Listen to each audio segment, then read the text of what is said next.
take you through one of my workouts. I've done so much every time. Slow eccentrics, remember, 3 seconds. As a business owner myself, I know how difficult it can be to get your workouts in during the day, but we also know how important that is, that physical movement, that exercise is for running a business, for keeping on top of your stress, for making you feel good, keeping your serotonin going, having a sense of progression. Your body should reflect your habits, and that should never regress. We don't train in the mornings because personally, I find that after training in the mornings, I find it difficult to get into a rhythm. I find it difficult to focus. But for me personally, I like to train midday. It's a good way to break up the day.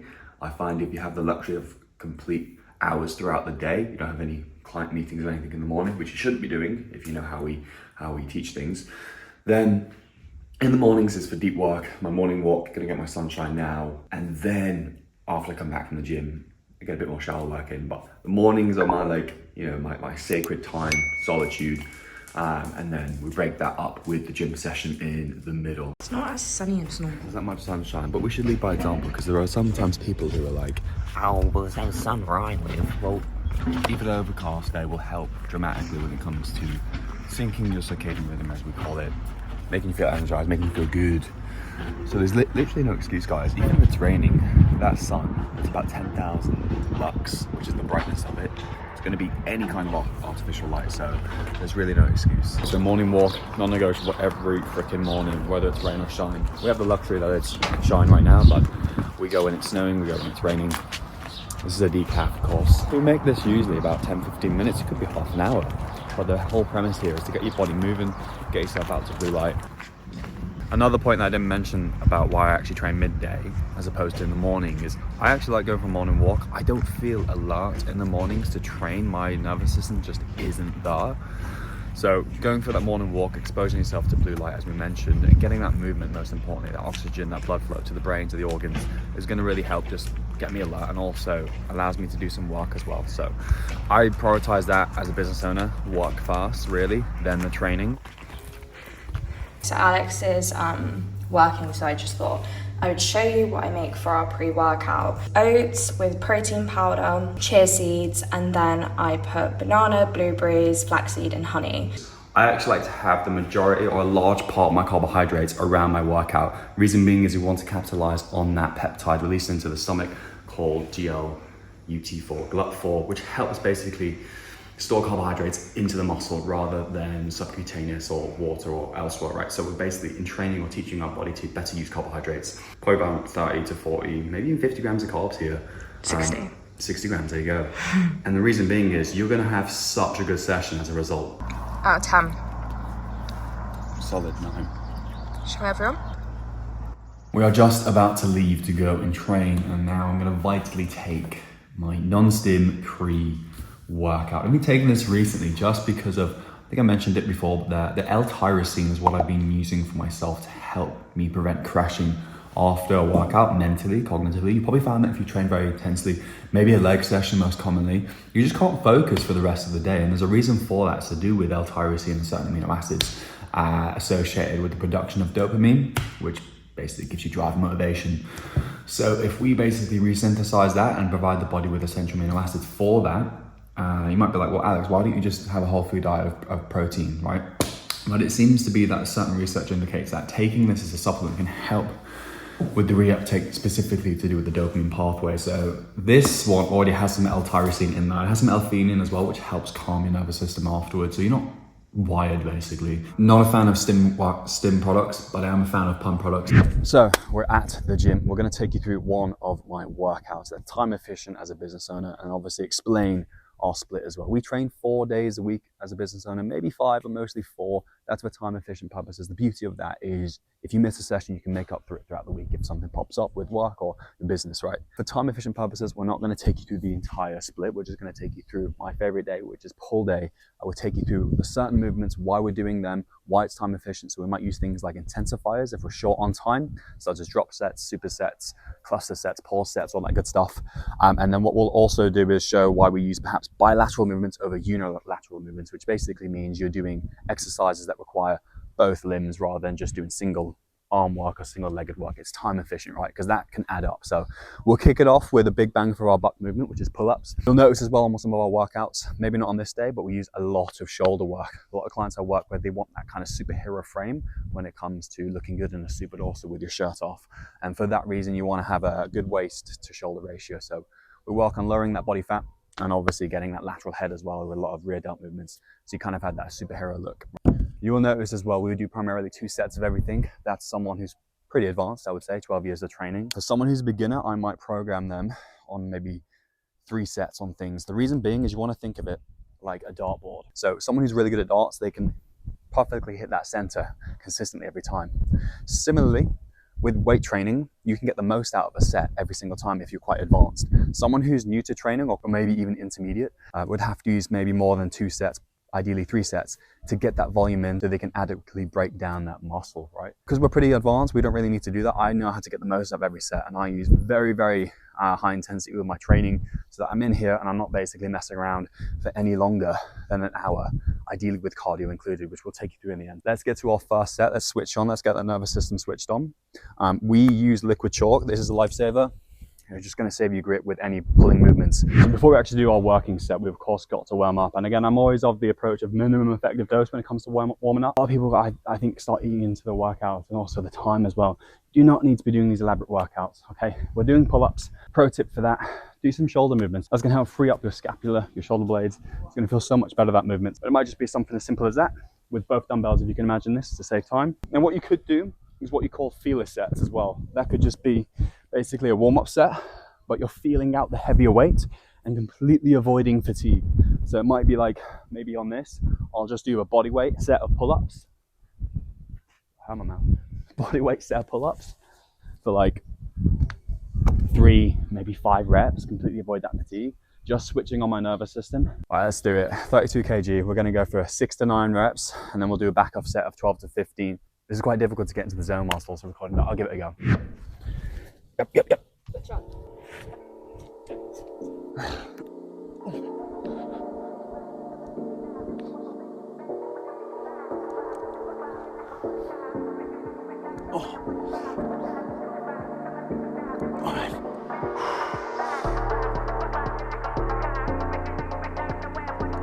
Okay, I'm gonna stop there because we got a targeted rep range of 6 to 9, just about. Probably could have gone for a 7, but remember, you do want to pace yourself. You want to obviously not build up too much fatigue at the start of your workout because we've still got plenty of exercises left. So I left probably like half a rep in the tank there. So we'll do a back off set of 12 to 15. We rest primarily about, depends on the exercise. If it's compound, minimum 3 minutes. There is no set rest period in terms of maximizing muscle growth or performance. In fact, studies show that you want to rest as long as needed to get the most out of that next set. But obviously we want to do that within reason. For resting like powerlifters, when I used to powerlift back in the day, doing like 10-minute rest, whack out a chair and just start scrolling. We don't do that. Maximum 5 minutes, I would say, minimum 3. If it's an isolation movement, like we'll show you later, probably like 2 minutes, maybe even 90 seconds, depending on what you're trying to achieve. So we rested at least 3 minutes. We track our workouts using an app. That is so essential when it comes to marginal gains and improving every workout. If you're not improving, then you're going to lose motivation as well, right? It's good to have some kind of goal to aim towards. That's going to give you that second gear. So now we're going to essentially do a back off set, which is our second set, 12 to 15. All right, let's go.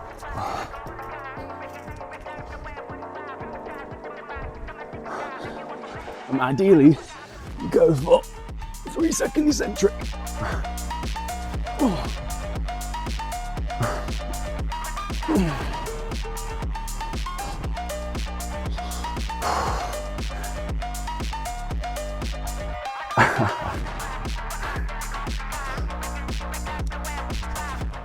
Now here's where form starts to deteriorate quite naturally. As long as we make up for it on the eccentric. I can get one more dirty one.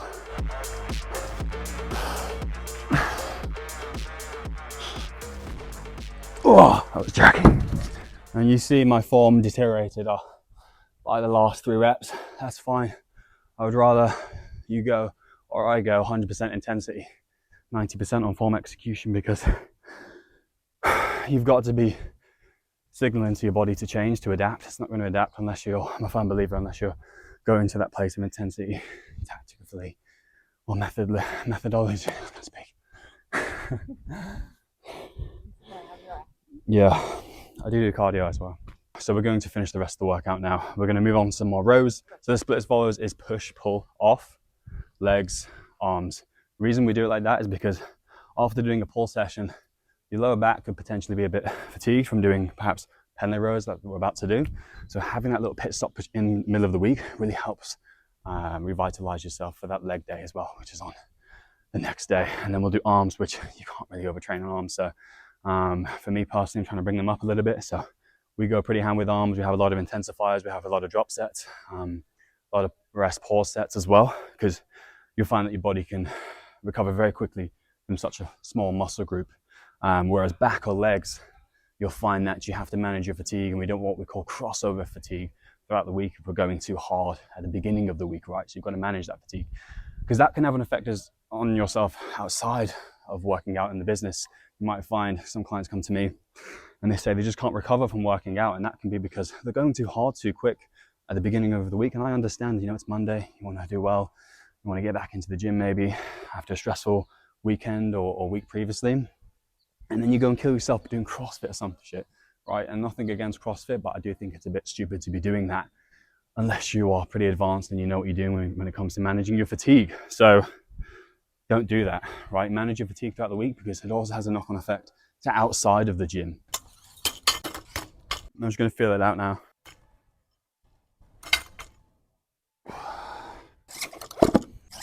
All right, working set.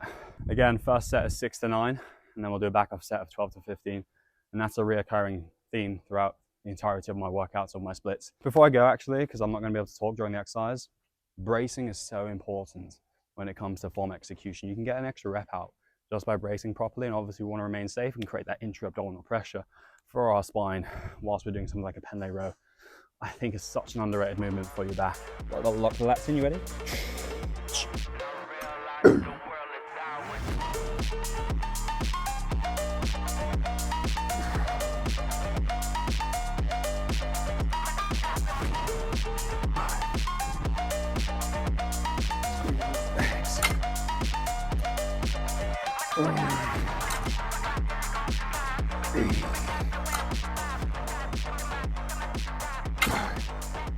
Okay, not bad on the upper end of the set, so 9 reps.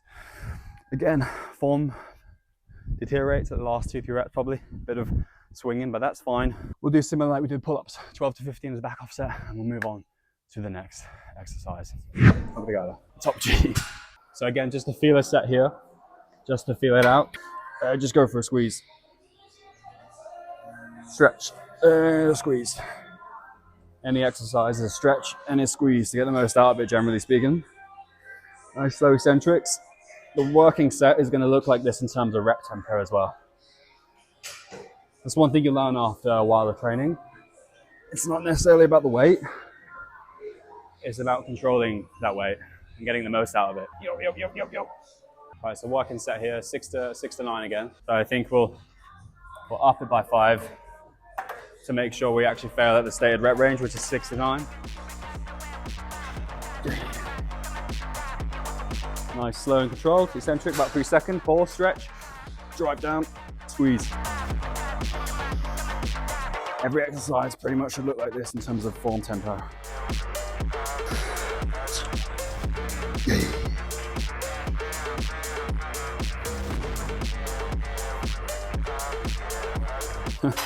Don't get the face thing. Stop. Right, it's the work struggles. We can get some more. One more.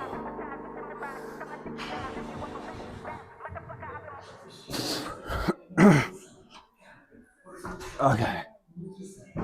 To be fair, I probably could have gone heavier on that, but good quality form, so we'll take it. We won't be doing any more rows. We're doing a bit more face pulls for that rear delt and lateral head, which is notoriously underdeveloped as a natural, and it really gives way to that kind of superhero look that we're trying to go for, that good strong shoulder to waist ratio. So plenty of face pulls during my workouts during the week, and a lot of lateral raises that you might see in the future. So 1 second pause at the top to get rid of all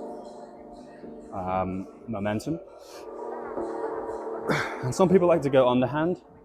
I personally like to do overhand on face pulls and go just above my forehead. Really isolate that rear out.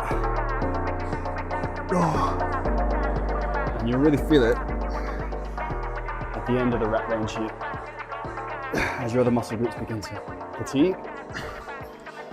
Better to go a lot lighter on these in high rep to really help target that muscle group and also minimize injury. All right, here we go. Cool. You notice that wasn't super intense. I mean, it's just an isolation movement in terms of rear delt, so we don't really need to be pulling a lot of funny faces with that one. We'll do 2 sets of that. Short rest period here, just to keep that intensity up, keep that lactic acid built up in the muscle. Another set on this, I'm not gonna show you that. We'll crack on with the arm stuff, and then it's cardio. I'm gonna do supinated dumbbell curls. You could do them unilaterally. I like to do them bilaterally, meaning at the same time. Again, saving time, we're all about that. That's the name of the game here. And then we'll finish off on some hammers, and we'll do that with a rest pause, which will show you how to do that and the reason why we do that. You can even do these on a high incline, or you can do them stood up. For time purposes for this video, I'm doing them stood up. So supinate your arms, and let's go. Slow eccentrics, remember, 3 seconds. Tense that tricep at the bottom to fully stretch that bicep and get the most out of it. 3. I like to keep my glutes quite locked so I'm not swaying too much. Right, one more.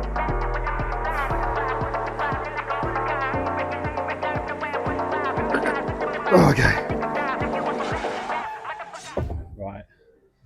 Okay, as you can see, it wasn't pretty, but it's not going to look pretty when you're PRing and you're trying to improve. We'll do another set now. Back off set again, remember, that 12 to 15. Maybe a 2-minute, 3-minute rest here because biceps can recover fairly quickly. So arms actually feeling pretty exhausted from that underhand pull-up. I love underhand pull-ups from an arm perspective. I think there's some EMG readings showing that it actually stimulates the biceps more. I mean, if you look at gymnasts as well, like Olympic gymnasts, biceps are massive, right? I don't think there's any coincidence with all the upper body movements they use in terms of rings. So we're going to finish off on some hammers now. We'll be essentially like treat this as it's near the end of the workout. We're essentially going to use up all our fuel here. So we're going to use what we call a rest pause set. So what you'll essentially do, one set will be whatever rep range, in this case 6 to 9. We will rest 10 seconds and then go for what we call an AMRAP, an acronym for as many reps as possible. That's still part of that first set. Once you've done as many reps as possible, that's your first set done. To go in front of the body to train the brachialis. And again, super slow eccentrics here. All right, not too bad. Rest 10 seconds. 3, 2, 1. And AMRAP. We get crazy pump on these as well, which is always nice.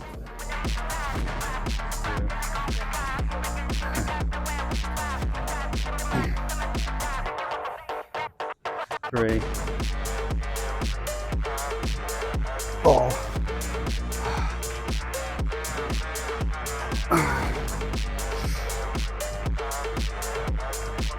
5. That'll do.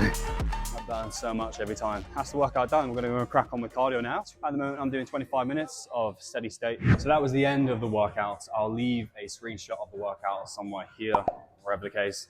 And now we always do our cardio 4 times a week. We do cardio predominantly, actually not for calories burned like a lot of people do, but we actually do it for the cognitive benefits, that brain-derived nootropic factor, those endorphins, that high that you feel, helps with recovery, just personally helps with my stress management as well. And I personally like to compound it with mindfulness. I'll do some bit of breath work as well whilst I'm running. What I like to do is to help with my oxygen levels in my blood, because we want to basically dump carbon dioxide out of our blood as much as possible. Is a double inhale and an exhale through the mouth. And I'll do that repeatedly through the run that you're about to see.